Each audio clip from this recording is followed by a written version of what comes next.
Le Gabon industriel est un pan du plan stratégique Gabon émergent. Comment se matérialise-t-il sur le terrain? Quelle est la part de l'État dans l'entrepreneuriat national? Quelle politique publique pour booster efficacement l'entrepreneuriat des femmes et des jeunes Gabonais? Ce sont autant de questions que nous allons nous poser dans quelques instants seulement, puisque l'émission Décryptage, c'est dans une poignée de secondes.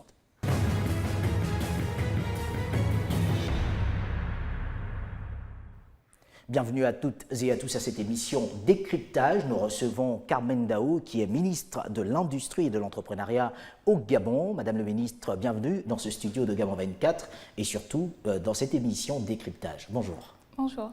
Alors, avec vous, Madame le ministre, est-ce qu'on peut faire un état du lieu, un premier regard sur l'industrie au Gabon, mais surtout l'entrepreneuriat? Quel est le regard que vous portez sur votre département ministériel?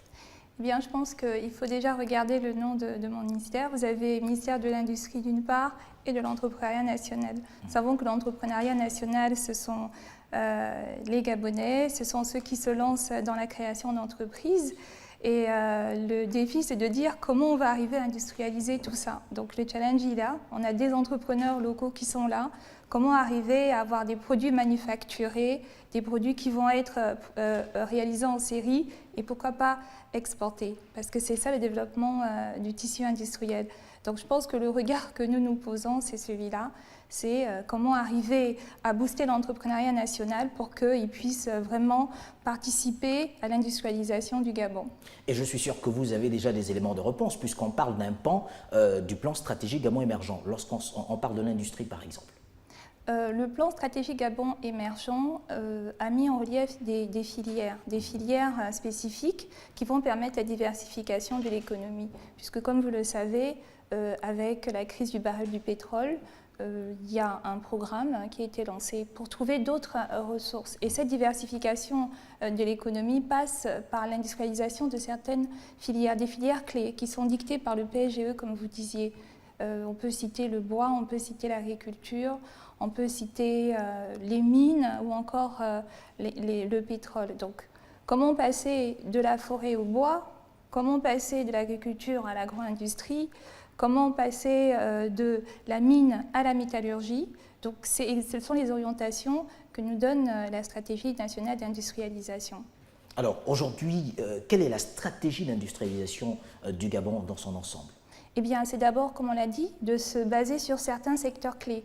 Donc lesquels, par exemple? C'est ceux dont on parlait, ceux qui ont été identifiés par le PSGE, c'est-à-dire ceux qui peuvent vraiment relancer l'économie. On a parlé des mines, de la forêt, on a parlé du bois.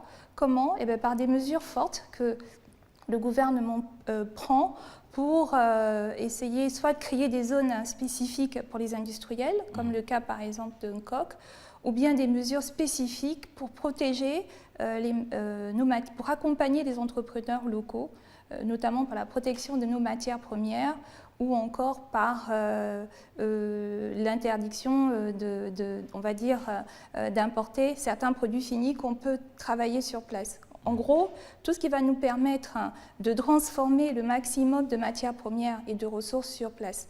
Puisque c'est ça, en fait, l'industrialisation, ce n'est autre que la transformation de nos matières premières aux ressources en produits finis ou semi-finis. Alors, il n'y a que la zone spéciale économique de Nkok est souvent mise au devant lorsqu'on évoque ces questions liées à l'industrialisation aujourd'hui. Mais est-ce que cette zone à elle seule suffit pour que le Gabon atteigne un niveau d'industrialisation assez efficace? Cette zone, je pense, est déjà un début de cette stratégie d'industrialisation, et il n'y a pas qu'un Nkok. Vous avez notamment la zone franche de Port-Gentil. Il y a d'autres textes qui sont en cours pour faire des zones spécifiques pour promouvoir l'investissement. Donc Nkok, ça a démarré par Nkok, mais il est prévu encore d'autres zones de ce genre pour attirer plus d'investisseurs et pour permettre aussi à des entreprises locales de transformer. Alors, puisque à côté de cela, il y a des industries locales, comme on le disait, finalement, au nombre de celles qui existent, quelles sont les stratégies en matière d'accompagnement qui sont mises en place par l'État gabonais? Alors, on va peut-être mieux expliquer par des exemples. Comme je disais tantôt, il y avait certes la création de zones spécifiques pour regrouper les opérateurs, des pôles d'industrie, mais il y a des mesures fortes que le gouvernement a prises pour accompagner des entreprises locales. J'ai pris le cas des matières premières. vous savez que le bois, on ne peut plus l'exporter. Donc ça, c'est une mesure forte parce que la matière première, il faut absolument la transformer sur place pour avoir plus de valeur ajoutée. Ça, c'est déjà une mesure forte. Et c'est le cas des sociétés de bois, par exemple la SNBG, qui est une société qui a transformé le bois sur place. Ça a permis d'ailleurs de générer des emplois, de créer d'activités. Mais il a fallu d'abord qu'il y ait une mesure d'interdiction d'exporter le bois de grumes, mais qu'il y ait au moins une première transformation, etc. Donc ça, c'est un cas précis. Je parlais aussi des produits industriels, des produits finis. Il y a des mesures qui interdisent d'importer des produits finis parce qu'on peut le faire au Gabon. C'est le cas de la CIMAF. La CIMAF, c'est une société qui a bénéficié d'une mesure pour interdire l'importation du ciment, et bien pour que cette société puisse localement donc, faire du ciment et approvisionner le marché. Donc ça permet de créer des emplois.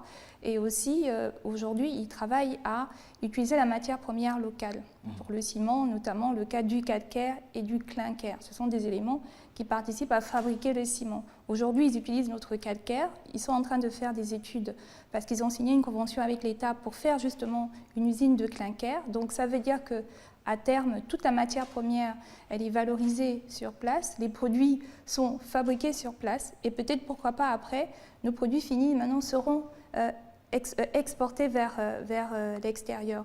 Je peux aussi prendre un autre cas de la société SUCAF, puisque c'est des exemples palpants. SUCAF est seul à importer le sucre, donc à approvisionner le marché local. Donc ça, c'est des mesures fortes qui lui permettent d'investir aussi et de créer des emplois. Et aujourd'hui, nous sommes en discussion avec le ministère de la Culture et le ministère de l'Habitat pour leur donner encore plus d'espace pour planter de la canne à sucre, qui est la matière première, pour leur permettre encore de mieux approvisionner le marché. Voilà des mesures au fait concrètes qui permettent non seulement de transformer la matière première sur place ou encore de fabriquer les produits finis sur place et non seulement créer de la richesse, développer le secteur, le tissu industriel comme on dit, et des emplois. D'accord. Alors, vous me permettrez de revenir sur une question qui semble souvent incomprise pour de nombreux Gabonais. Lorsqu'on parle de l'interdiction d'exportation de grumes, par exemple, ou je veux le dire plus simplement du bois, parce qu'il faille une transformation locale, qu'est-ce que cela signifie réellement? Qu'est-ce que cela rapporte aux populations? Comment les populations pourraient bénéficier d'une telle mesure pour pouvoir bien l'expliquer? Alors, je crois qu'on peut voir la chose de deux côtés.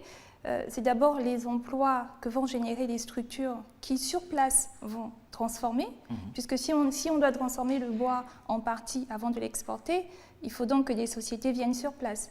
Et si ces sociétés viennent sur place, eh bien, il faut bien qu'elles emploient du personnel. Donc là, vous voyez déjà l'impact. L'impact, c'est qu'elles vont avoir besoin du personnel pour faire fonctionner ces entreprises qui, s'il n'y avait pas eu cette mesure, devraient se retrouver à l'étranger pour le faire. Donc au lieu que ce soit des emplois à l'étranger, ben, ce sont plutôt des emplois locaux. Et ensuite, il ne faut pas oublier que l'industrie, c'est d'apporter de manière significative une valeur ajoutée par le biais d'une remontée de toute la chaîne de valeur. Ça veut dire que plus on va transformer, parce qu'il y a plusieurs transformations dans le bois, pour revenir sur cet exemple concret, eh bien, vous allez avoir plusieurs types d'activités. Notre bois aura plus de valeur au fur et à mesure qu'il va recevoir des transformations. Donc non seulement ça va créer de la richesse, ça va créer un tissu industriel plus fort et derrière ça va générer des emplois. Voilà un peu de manière concrète comment on peut voir des retombées sur l'économie du pays. D'accord. Alors, une autre question se pose également avec acuité. Y a-t-il finalement un lien aujourd'hui entre votre ministère et la Chambre de commerce et de l'industrie? La Chambre de commerce et de l'industrie est une vitrine pour nous parce que comme toute chambre de commerce, elle représente l'entrepreneuriat local et elle a aussi un service industriel. Ça veut dire que quelque part, ce sont des structures support, ce sont des structures où les entrepreneurs peuvent se retrouver, peuvent être formés. La Chambre de commerce aussi fait du lobbying aussi pour nous et elle travaille à ce que le Gabon soit plus attractif en matière commerciale. Donc elle ne travaille pas qu'avec tout, puisqu'on a le ministère du Commerce, la promotion des investissements. C'est vraiment un portail, une vitrine de notre entrepreneuriat local. Alors, il n'y a que 5 ans après les conclusions du Forum national sur l'industrie, que retenir finalement de ces conclusions et surtout des avancées de ce dossier? Alors, il y a eu plusieurs recommandations. Il y a eu 10 recommandations. Certaines ont déjà bien avancé, d'autres sont en cours. Je pourrais prendre quelques-unes. D'abord, l'importance d'avoir un guichet unique, donc pour que les investisseurs, hein, lorsqu'ils arrivent au Gabon, ils puissent avoir une plateforme où ils peuvent rapidement créer leur structure. Donc ça, nous avons la NPI, ça a été mis en place. Il y a aussi le fait de passer par des PPP, des partenariats publics-privés, qui permettent au secteur privé d'être plus compétitif et aussi à l'État d'avoir des partenaires pour l'aider à diversifier l'économie. Et nous avons beaucoup de cas aujourd'hui de PPP. Je pense par exemple à Olam, qui est un PPP bien connu. Donc ça, ce sont quelques-unes des recommandations. Il y avait aussi bien sûr l'importance au niveau de l'emploi de travailler à former une main-d'œuvre qualifiée, parce que nous savons que dans le secteur industriel, c'est un niveau de qualification parfois élevé des ingénieurs. Donc, nous avons vraiment mis l'accent afin que, tout en développant notre tissu industriel, nous puissions veiller à ce que ces industriels qui viennent au Gabon puissent former cette main-d'œuvre et à ce que nos écoles d'ingénieurs puissent nous donner encore plus de main-d'œuvre qualifiée pour pouvoir développer au fait ce tissu industriel. Mais au titre de ces nombreux dossiers et de ces résolutions, finalement, quel est le taux, sinon le pourcentage, que l'on pourrait obtenir aujourd'hui lorsqu'on essaie de voir ceux qui ont abouti et ceux qui sont encore en cours d'exécution? Alors, nous n'avons pas fait une évaluation chiffrée. Je pense que l'objectif aujourd'hui, ça va être évaluer de manière chiffrée le taux de réalisation de l'ensemble de ces recommandations. Donc ça, c'est quelque chose à faire. Mais nous en voyons les impacts, comme je vous le disais, au travers des nombreuses structures qui s'installent sur place, des structures qui transforment les matières premières. Donc c'est vraiment des effets visibles. Mais en termes de taux de réalisation, d'exécution, c'est un exercice que nous n'avons pas encore fait et d'ailleurs que nous allons devoir faire. Voilà. Quelles sont les retombées sur le quotidien des Gabonais, sachant que 2015 correspond naturellement au fondement des compétitivités et la période 2016 à 2020 à l'émergence de pôles économiques? Il y a eu beaucoup de créations de sociétés dites industrielles. Lorsque nous avons recoupé, par exemple, les différents fichiers au niveau des impôts, au niveau de la CNSS, de la NPI, il y a environ 700 entreprises qui sont enregistrées dites industrielles. Il est vrai que nous n'avons pas encore regardé de près parce que beaucoup de gens peuvent prendre aussi l'appellation industrielle sans forcément l'être. Des fois, vous voyez froid et industriel, sans qu'il y ait derrière une activité de transformation des matières premières ou des ressources. Donc là, il y a un travail que nous sommes en train de faire au niveau de la Direction générale de l'industrie, établir notre fichier à nous qui va un peu splitter tout cela. Mais sinon, grosso modo, avec les données que nous avons, c'est 700 entreprises, c'est 14 000 emplois sur tout le secteur industriel de transformation et c'est une aussi participation de 7% au PIB. Mais pour 700 entreprises seulement, est-ce qu'on peut se permettre de penser que ce serait le chiffre réel, puisqu'on sait qu'à certains niveaux, il existe parfois également celles qui fonctionnent dans le noir? Permettez... Effectivement. D'ailleurs, quand je vous disais 700, c'était des chiffres avec des recoupements.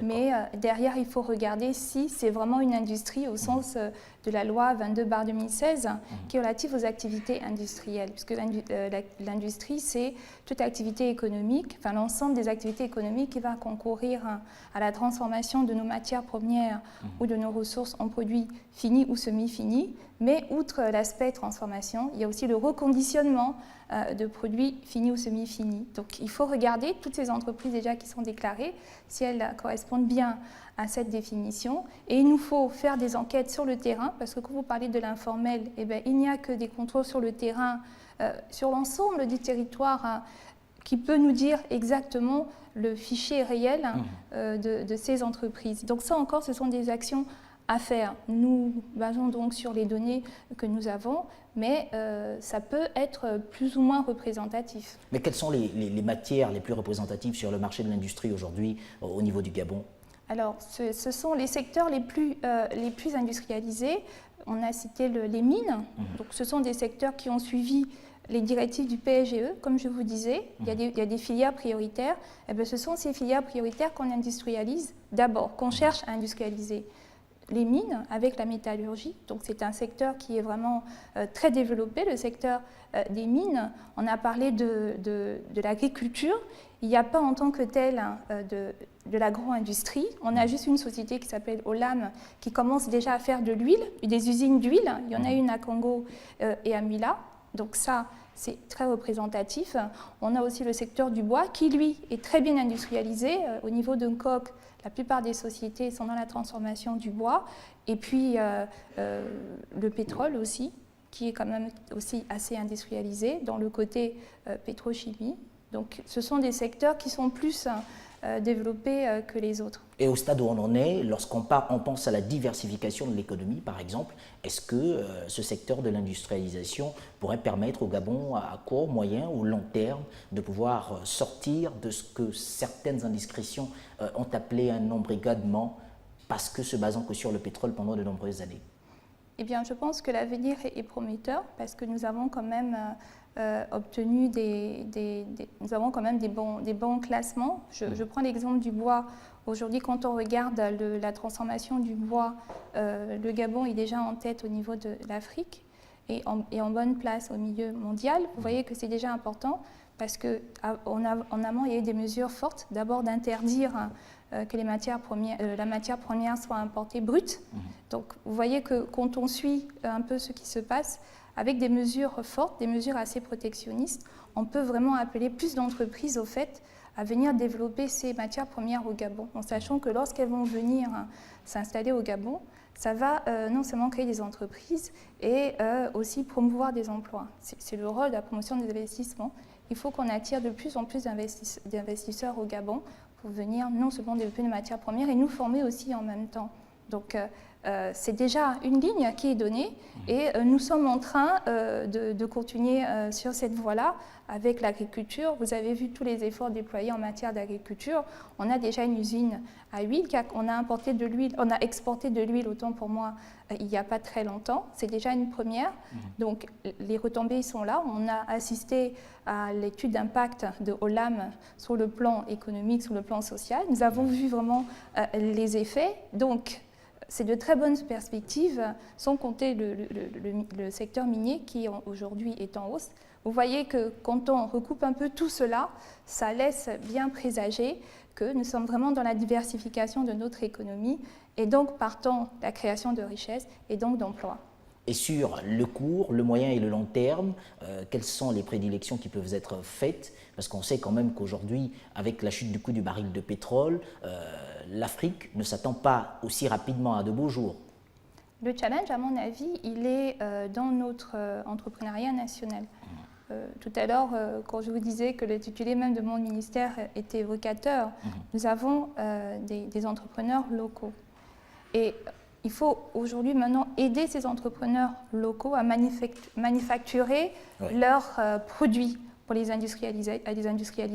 Il y a des champions nationaux. Moi, je suis encore en train de faire la visite de toutes les structures industrielles, mais j'ai pu voir, je vais prendre l'exemple de la Gabonaise d'énergie, puisque j'y étais. Vous avez un Gabonais qui fabrique des transformateurs, ce qui est déjà assez intéressant et rare, puisque dans la sous-région, il est le seul à le faire. Alors, vous voyez que lorsque vous avez des champions nationaux, des gens qui sont déjà très bien avancés, si on essaye de booster ces personnes dans le sens où on va les aider à plus industrialiser leur production, derrière, ils vont plus former et plus employer.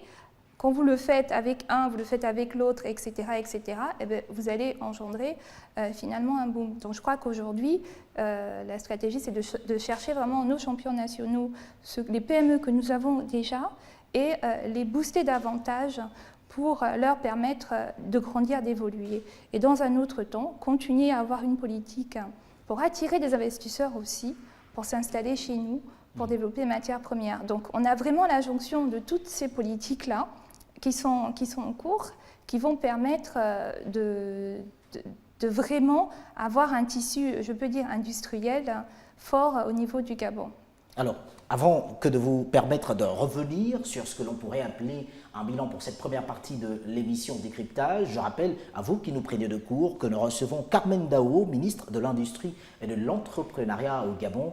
Madame le ministre, finalement, qu'est-ce que l'on pourrait retenir en ce qui concerne l'industrie, avant que d'aborder dans la deuxième phase de cette émission des questions liées à l'entrepreneuriat national?